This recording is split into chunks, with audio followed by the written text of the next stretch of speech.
Hi friends, welcome to రేమచ్చ YouTube channel. Champion trophy 2025లో వచ్చేసరికి ఏ జట్టు గెలవబోతుందన్నది అయితే పాకిస్తాన్ మాజీ క్రికెటర్ వసీం అక్రమ్తో పాటు మన టీమిండియా మాజీ క్రికెటర్ అజయ్ జడేజా అయితే చెప్పడం జరిగింది. ఆ జట్టు ఏంటిది, అసలు వీళ్ళిద్దరూ ఏ ఏ జట్టు గెలుస్తుందని చెప్పడం జరిగింది. వీటన్నిటి గురించి పూర్తి డీటెయిల్ తెలుసుకునే ముందు మా ఛానల్ అయితే సబ్స్క్రైబ్ చేసుకోండి. పక్కన ఉన్న బెల్ ఐకాన్ మాత్రమైతే క్లిక్ చేసి పెట్టుకోండి. ఫర్దర్గా మేము వీడియో అప్లోడ్ చేసినా మీకు నోటిఫికేషన్ వస్తుంది. ఛాంపియన్ ట్రోఫీ 2025లో వచ్చేసరికి మిగిలింది ఒక ఫైనల్ మ్యాచే ఉంది. ఈ ఫైనల్ మ్యాచ్ వచ్చేసరికి మార్చి 9న జరగబోతుంది. ఈ ఫైనల్ మ్యాచ్లో న్యూజిలాండ్ వర్సెస్ భారత్ మధ్య ఫైనల్ మ్యాచ్ అయితే జరగనుంది. ఫైనల్ మ్యాచ్ అయితే చాలా అంటే చాలా ఇంట్రెస్టింగ్ కరంగా అయితే జరగబోతుంది. ఎందుకంటే రెండు బలమైన జట్ల మధ్య ఈ పోటీ అయితే ఉంది కాబట్టి చాలా అంటే చాలా రసవత్తంగా అయితే ఉండే అవకాశం అయితే కనిపిస్తున్నాయి. ఇప్పటికే చాలామంది క్రికెట్ విశ్లేషకులు అయితే ఏ జట్టు గెలవబోతుందో అయితే వాళ్ళ ప్రిడిక్షన్ రూపంలో అయితే చెప్పడం జరిగింది. అందులో భాగంగానే పాకిస్తాన్ మాజీ క్రికెటర్ వసీం అక్రమ్తో పాటు టీమిండియా మాజీ క్రికెటర్ అజయ్ జడేజా మాత్రం అయితే చెప్పడం జరిగింది. అయితే ఛాంపియన్ ట్రోఫీ 2025లో వచ్చేసరికి ఇరు జట్లు చాలా అంటే చాలా బలంగా ఉన్నాయని అయితే వసీం అక్రమ్ అయితే చెప్పడం జరిగింది. ఏ జట్టు గెలుస్తుందనేది చెప్పడం చాలా అంటే చాలా కష్టం, కానీ ఇరు జట్లు మాత్రం అయితే ఫుల్ అంటే ఫుల్ స్ట్రాంగ్గా ఉన్నాయి. ఈ ఇరు జట్లకు వచ్చేసరికి ఎటువంటి పిచ్చు పైన కానీ ఆడేంత సత్తా ఉన్న ప్లేయర్స్ అయితే ఉండడం జరిగింది. అటు న్యూజిలాండ్లో అయినా భారత్లో అయినా. మరి గెలుపు మాత్రమైతే అంత ఈజీగా అయితే ఉండకపోవచ్చు. ఇరు జట్లు మాత్రమైతే పూర్తి స్థాయిలో రాణిస్తేనే గెలుపు అవకాశాలు ఉంటాయని అయితే వసీం అక్రమ్ అయితే చెప్పడం జరిగింది. ఓవరాల్గా చూసుకుంటే ఛాంపియన్ ట్రోఫీ 2025లో భారత్ గెలిచే అవకాశం అయితే ఎక్కువగా ఉందని అయితే వసీం అక్రమ్ అయితే చెప్పడం జరిగింది. భారత్ వచ్చేసరికి ఆల్మోస్ట్ 60 నుండి 70% వరకు భారత్ గెలిచే అవకాశం అయితే ఉంది. రిమైనింగ్ 30 to 40% వచ్చేసరికి న్యూజిలాండ్ గెలిచే అవకాశం ఉన్నట్లుగా అయితే వసీం అక్రమ్ అయితే చెప్పడం జరిగింది.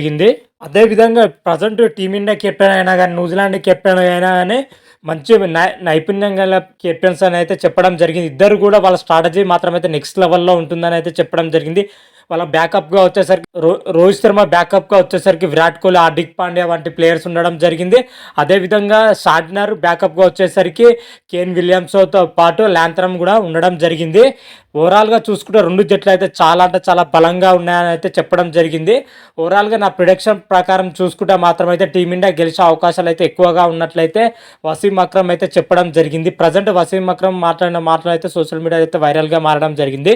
అదేవిధంగా ఇదే మ్యాచ్ పైన వచ్చేసరికి టీమిండియా మాజీ క్రికెటర్ అజయ్ జడేజా గారు కూడా చెప్పడం జరిగింది. ప్రజెంట్ ఈ రెండు జట్లు మాత్రం అయితే చాలా అంటే చాలా బలంగా ఉన్నాయని అయితే చెప్పడం జరిగింది. ముఖ్యంగా అజయ్ జడేజా వచ్చేసరికి టీమిండియా పైన న్యూజిలాండ్ అయితే చాలాసార్లు అయితే గెలవడం జరిగింది. నాకౌట్ మ్యాచ్లో టీమిండియా పైన మంచి ప్రదర్శన చేసే సత్తా న్యూజిలాండ్ జట్టుకే ఉందని చెప్పుకోవచ్చు.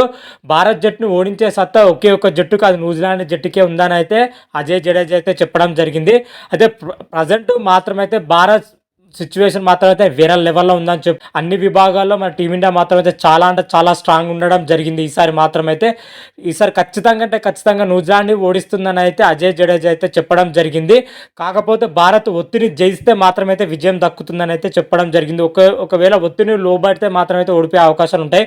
కాకపోతే ప్రజెంట్ ఉన్న సిచ్యువేషన్లో చూసుకుంటే భారత్ అయితే ఖచ్చితంగా గెలిచే అవకాశాలు అయితే ఉన్నాయని అయితే అజయ్ జడేజా అయితే చెప్పడం జరిగింది.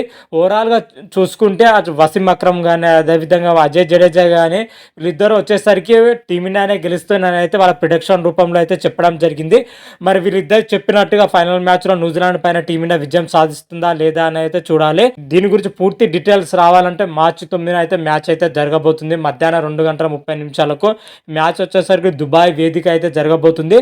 ఈ మ్యాచ్ ముగిసే సమయానికి రాత్రి టైం అవుతుంది కాబట్టి అప్పుడు క్లియర్ కట్గా అయితే తెలిసిపోతుంది మనకు ఏ జట్టు గెలిచి విశ్వ విజేత నిలుస్తుంది, ఏ జట్టు రన్నర్అప్గా నిలుస్తుందని అయితే ఆ రోజు వీడియోలో మనకు క్లియర్ కట్గా అయితే తెలుసుకుందాం.